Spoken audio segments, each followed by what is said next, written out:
voceira do Partido Popular introducise no seu debate a comparación cunha colaboración público-privada. Non sei se foi un lapsus lingua ou que realmente se evidenciou o que é en realidade, que é un contrato cunha empresa que neste caso cede non a cambio de nada, sino que no caso de Amancio Ortega, como xa denunciamos neste Parlamento na pasada legislatura, estábamos a falar de 17 millóns de euros que se estiveramos falando dunha PFI, dunha colaboración público-privada, sería necesario un informe preceptivo do Ministerio de Facenda, pero como o metemos a través dun contrato do gran filántropo Amancio Ortega, pues resulta que non necesita dese contrato, dese informe, perdón. E é finalista, porque podía ser que ese señor tan majo e tan agradable que gana tantos millóns de euros nos donase, porque a sanidade pública realmente está moi pobriña, e entón podésemos investilo neses médicos e médicas de atención primaria, neses pediatras, nesas necesidades que vimos de relatar e que eu defendí na anterior moción e os compañeros dos outros grupos da oposición defenden continuamente, pero non,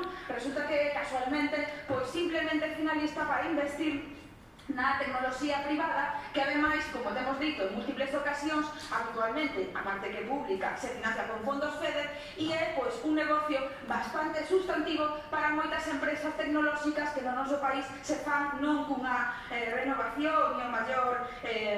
digamos, renovación e contrato fabuloso que vostede presentou aquí, sino con unha das maiores privatizacións que vimos na anterior legislatura, esta vez xa asumimos outras máis, que foi precisamente a da alta tecnoloxía no servizo galego de saúde. Así que, vistas estas cousas, resulta chamativo que neste ámbito vostedes non teñan un plan, unha planificación para incrementar a máis de máis que nos lle propoñemos e rexeiten continuamente as emendas da oposición aos orzamentos que van precisamente nese sentido. Nos, señoría, como comprenderá, o problema non é Amancio Ortega, o problema é a ilusión fiscal, o problema son as vacacións fiscais e o problema é canto tributan as rendas do capital e as rendas do traballo neste país e o problema é como se financia os servizos e a sanidade pública en concreto e, por lo tanto, evidentemente o que estamos a falar aquí é dunha infrafinanciación, dun problema relacionado coa financiación autonómica e dun, dende logo,